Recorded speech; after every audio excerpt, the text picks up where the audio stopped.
Alô, alô! Pois é, estou aqui ainda meio bronzeado com o sol do Rio, mas já voltando para São Paulo e devo aqui começar a nossa conversa, a semana, com um alerta, com um aviso ao presidente eleito Jair Bolsonaro.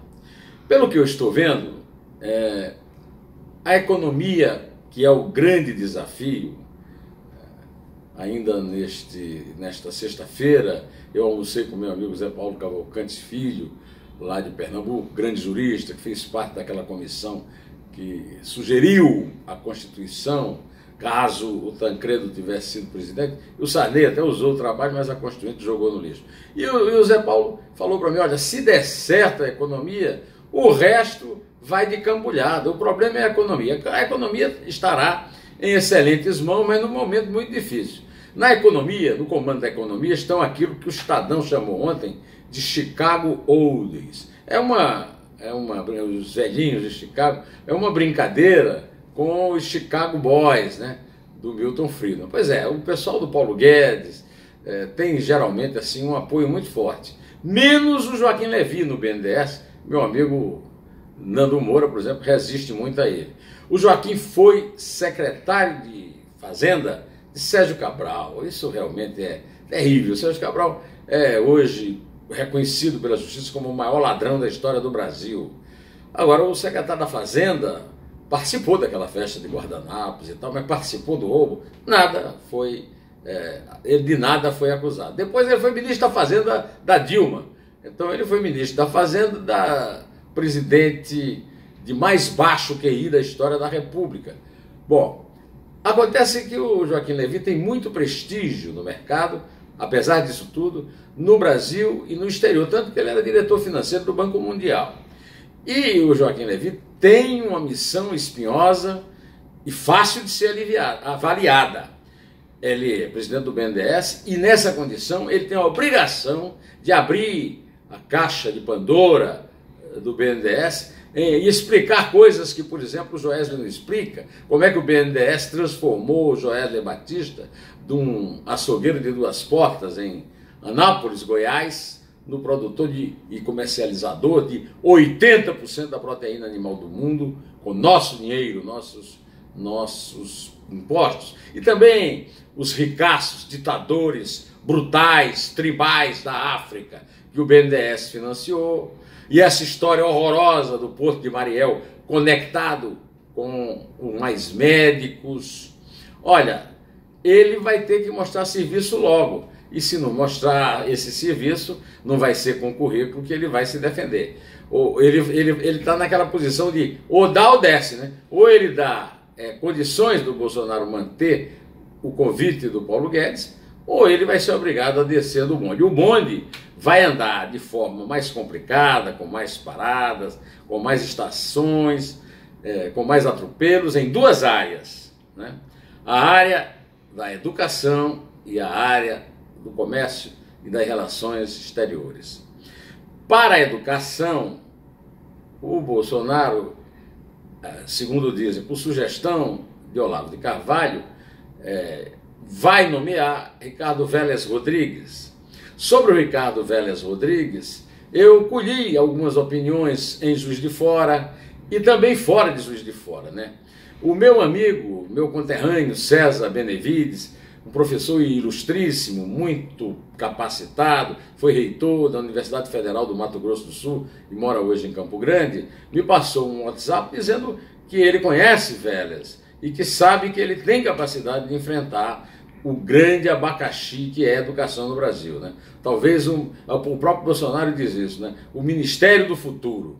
Ele acha que o Vélez tem capacidade de driblar esses touros bravos da educação e conseguir fazer uma gestão de acordo com a sua capacidade, de ler, de entender o Brasil. Eu já falei isso aqui, ele é um grande especialista em Gramsci, que é o nosso inimigo número 1 atualmente, né? Então o Vélez tem uma missão difícil. Não vai ser com decreto de escola sem partido, que ele apoia, e eu não apoio, como o Olavo também não apoia, né? Mas de qualquer maneira nós achamos que realmente é preciso dar um caráter técnico ao ensino universitário e prestigiar mais o ensino básico, investir mais no ensino básico. O Vélez é um homem, um intelectual respeitado. A minha amiga, artista, cantora, Cida Lobo, lá da Paraíba, conhece o Vélez pessoalmente, me deu um depoimento impressionante sobre a enorme capacidade de trabalho dele e o grande tirocínio. Ela fez parte de um grupo de trabalho com o Luiz Eduardo Magalhães, filho do Antônio Carlos Magalhães, e o pai queria muito que o Luiz Eduardo fosse governador da Bahia, mas o Luiz Eduardo morreu.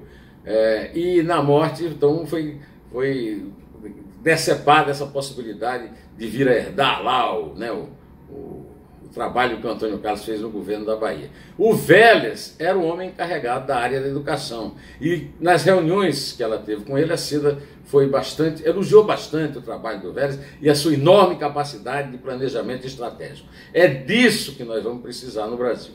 O professor César Benevides me disse, olha, no governo Lula, no governo Dilma, desculpe, foi nomeado um ministro da Educação muito respeitado, o professor da USP, Renato Janine Ribeiro. Eu conheço o Renato praticamente desde menino.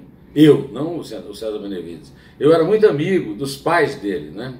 O pai dele, o Benedito Ribeiro, foi presidente do Sindicato dos Jornalistas, meu querido amigo, uma pessoa muito séria, muito competente. E a mãe Terezinha é um verdadeiro ícone da história no Brasil e da história lá da USP. Mas o Renato Janine, como todos os ministros da educação e outros ministros dos governos petistas, fez o serviço do partido. Ele não fez uma administração que será lembrada assim por sua enorme capacidade técnica. Ele fez o serviço que o PT exigiu dele.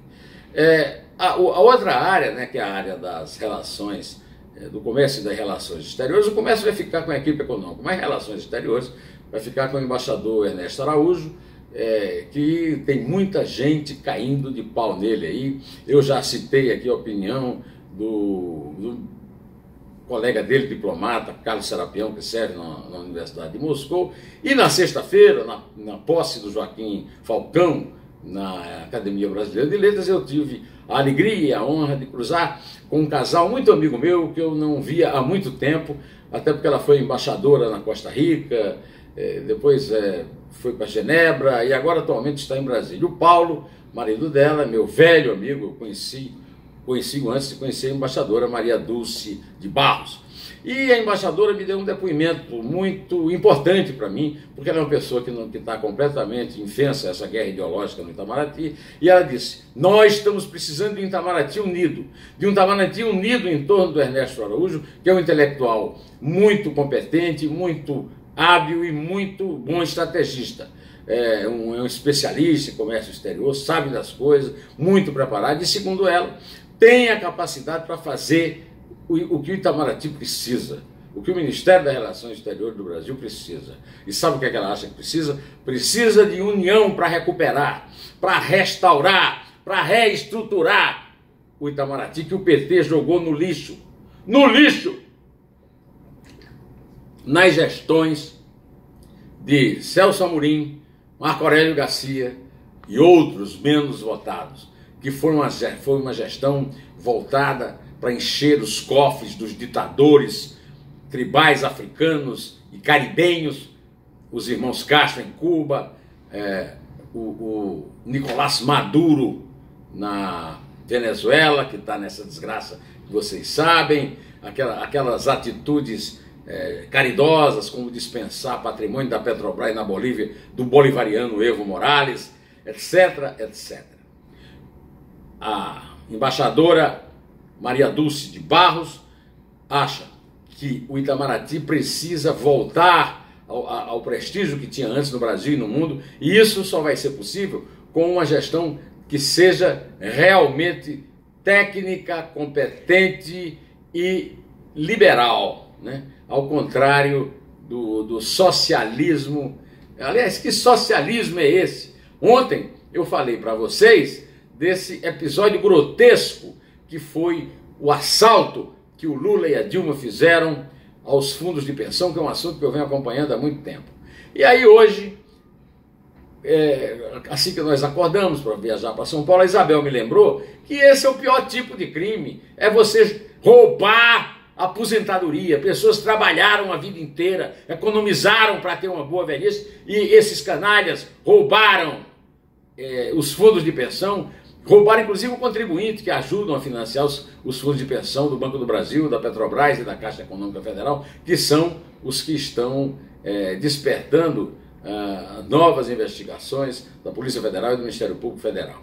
Pois bem, vocês têm uma segunda fecunda e uma semana muito bacana.